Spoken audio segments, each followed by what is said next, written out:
Continuing with the topic of the kingdom of God and systematic prayer, in the first chapter, in today's video, I want to speak about one of the topics that creates a lot of debate and confusion.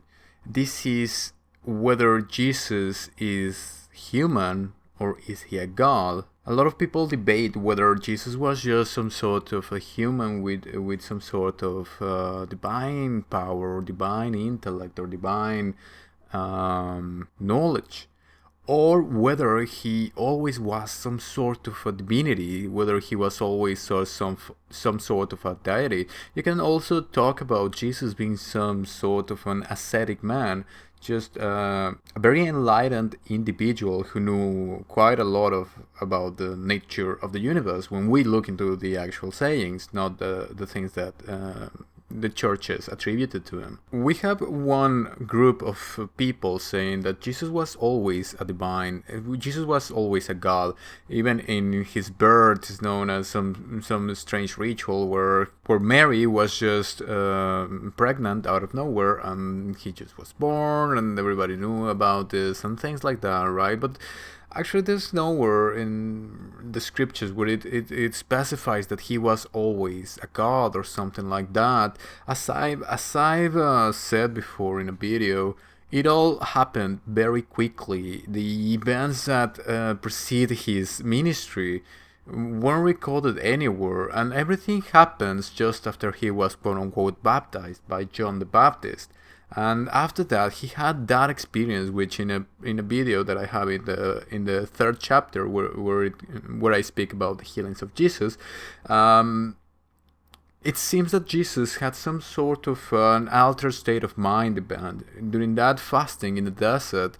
He seemed to have a specific experience that allowed him to gain some knowledge about the nature of the universe. As I correlate the information that we have from this event with some of the other religions or traditions, we can see that there is a strong correlation with the Buddhist story of Siddhartha and how he got enlightened. They both saw the devil, they both had a similar experience, and they both came with an in-depth understanding of the nature of the universe. Some of the newest research is showing that people who go through these altered states of mind come back with some sort of knowledge. People who go through near-death experiences or through the practice of entheogens like DMT, they come back saying that they had a profound religious or divine experience, and they say things like they downloaded information about the nature of reality. Sometimes they don't even remember it, they just quote-unquote know it. But the difference between them and Jesus and some of the other quote-unquote prophets that we have in the narratives is that after the events, after Jesus was baptized and started preaching the kingdom of God is at hand, he gained a lot of attention. He is attributed to have managed to do things that defied the natural laws of physics, natural laws of the universe. He managed to perform quote-unquote miracles. Whatever he did, he gained attention from the people around. This is in scriptures, this is in different documents, this is in... we do have a lot of recorded history attributed to Jesus, or even people with other names in history as performing these sort of quote-unquote miracles. Regardless what it was, it attracted a lot of attention. Enough attention for people to stop doing whatever they were doing, give up their lives, and follow him and listen to his teachings. That was the kind of attention that Jesus gained.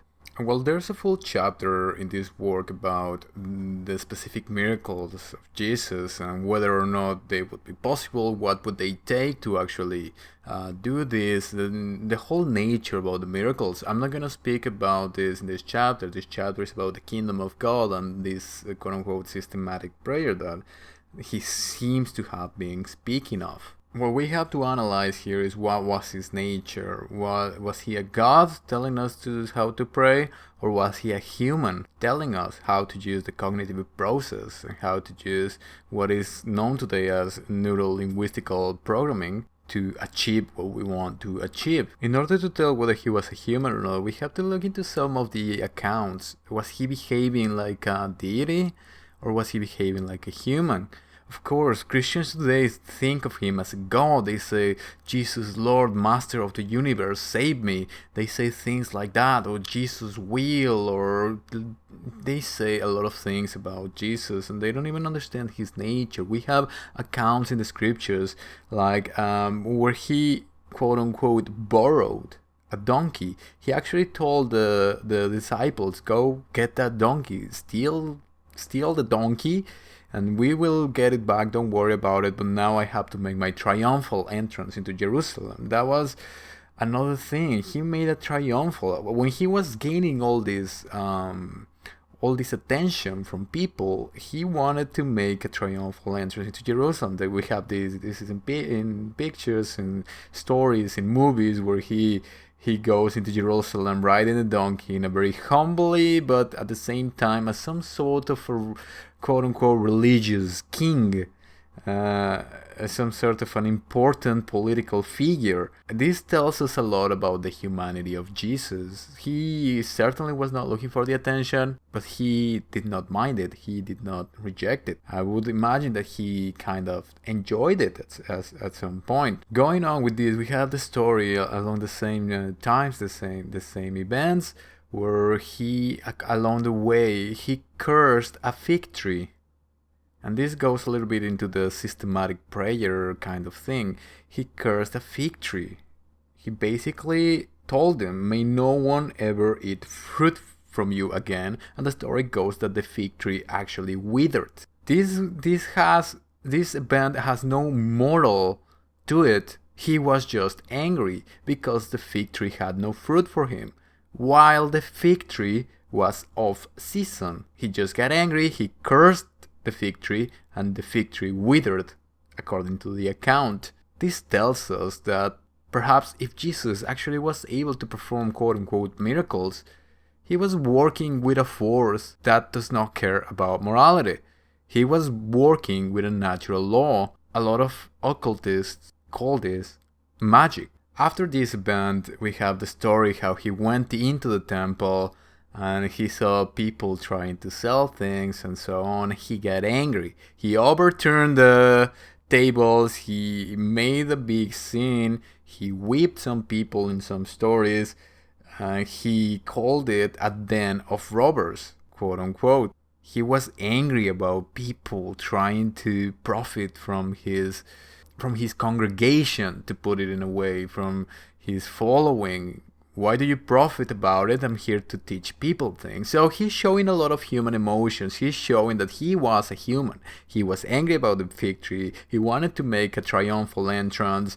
He had human emotions. If we think of an actual deity, these emotions have been overcome. But the fact remains that if he actually had some sort of divine power enough to cause reactions, consequences in the world, like withering a fig tree by cursing it, this is the question of questions. Was he actually able to produce changes in the physical world, or was he not? As I said, I try to tackle this specific issue in the latter chapters of this work, but for now we just have to look at the words of Jesus, what he said about where the authority of his actions came from. We have to remember that he did say, as I talked about in a video in the 3rd chapter related to the healing, he said, man has authority on earth to forgive sins. He also said that man, the Son of Man, how he called the physical people, like the individual people, the Son of Man will do the things that I do and more. And he also said, I am in the Father, and you in me, and I in you. He was speaking about some sort of pantheism. He was speaking of some sort of power that goes through all things. Now, there is one passage where, as he was gaining all this attention, the Jewish leaders started to question him, by what authority do you do the things that you do? And the passage goes like this. By what authority are you doing these things? They asked. And who gave you authority to do this?